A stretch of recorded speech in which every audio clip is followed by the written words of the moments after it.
Imagine being so desperate for justice that you reach out from beyond the grave. This isn't just the plot of a ghost story. This is a real-life case where a spirit allegedly solved her own murder. In the late 19th century, a small, isolated community in West Virginia became the epicenter of a chilling tale that still haunts the American imagination today. This is the story of the Greenbrier Ghost. In 1897, a young woman named Zona Heaster was found dead under mysterious circumstances in Greenbrier County, West Virginia.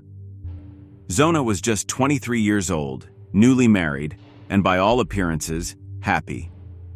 But appearances, as they say, can be deceiving. Zona's death was initially classified as everlasting faint, a term commonly used in the 19th century to describe sudden, unexplained deaths. The local doctor, Dr. George W. Knapp, who was also the coroner, arrived at the scene and noted that Zona had already been moved by her husband, Erasmus Shue, who cradled her head and refused to let go.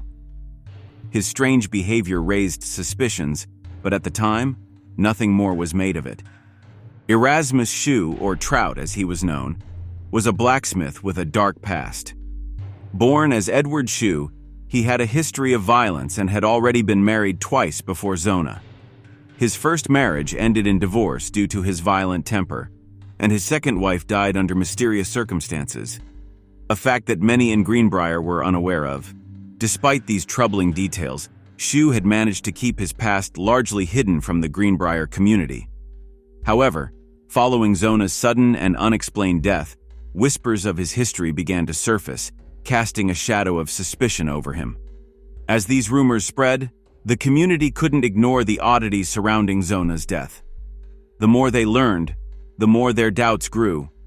However, it was her mother, Mary Jane Heaster, who felt an unshakable certainty that something was terribly wrong. She had never trusted Erasmus and believed from the start that her daughter's death was not an accident. Haunted by grief and suspicion, Mary Jane sought answers in her own way.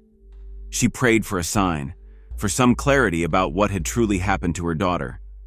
And then, late one night, her prayers were answered in a way she could never have imagined. According to Mary Jane, Zona's spirit appeared to her in a series of vivid dreams over 4 nights.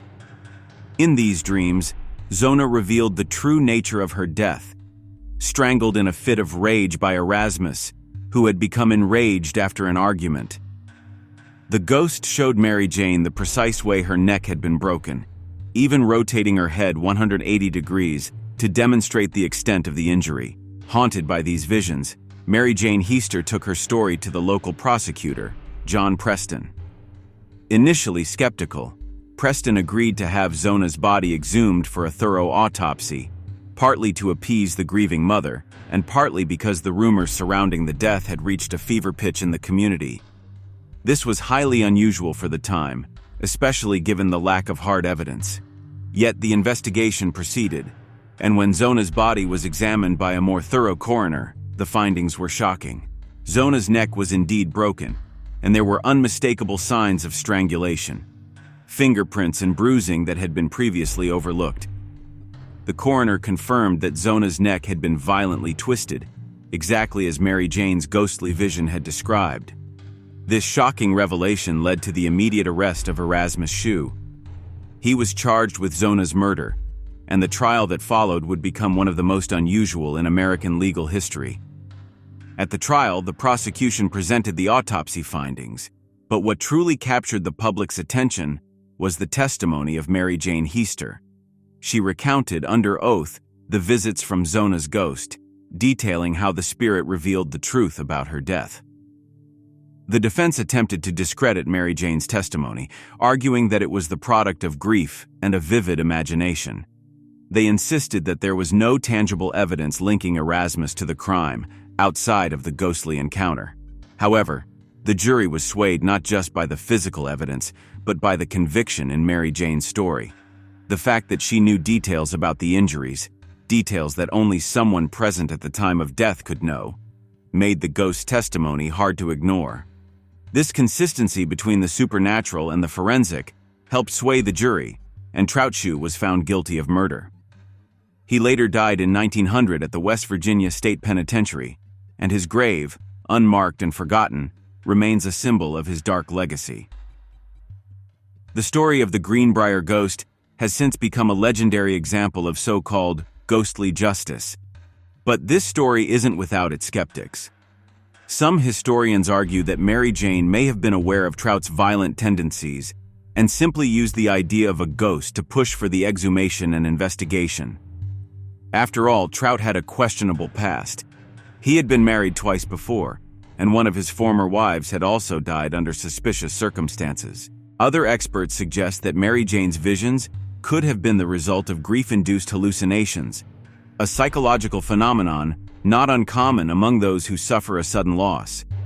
The idea that Zona's ghost appeared to solve her own murder might have been more of a coping mechanism for Mary Jane than a real supernatural event. Yet despite these explanations, the story of the Greenbrier ghost endures, in part because it straddles the line between fact and folklore. It raises intriguing questions about the nature of justice, the power of belief, and the mysteries that linger long after death. Even today, Zona's grave is a site of interest, and her story continues to captivate those who encounter it. So, was this truly a case of a ghost solving her own murder? Or was it a mother's desperate need for justice manifesting in an unusual way?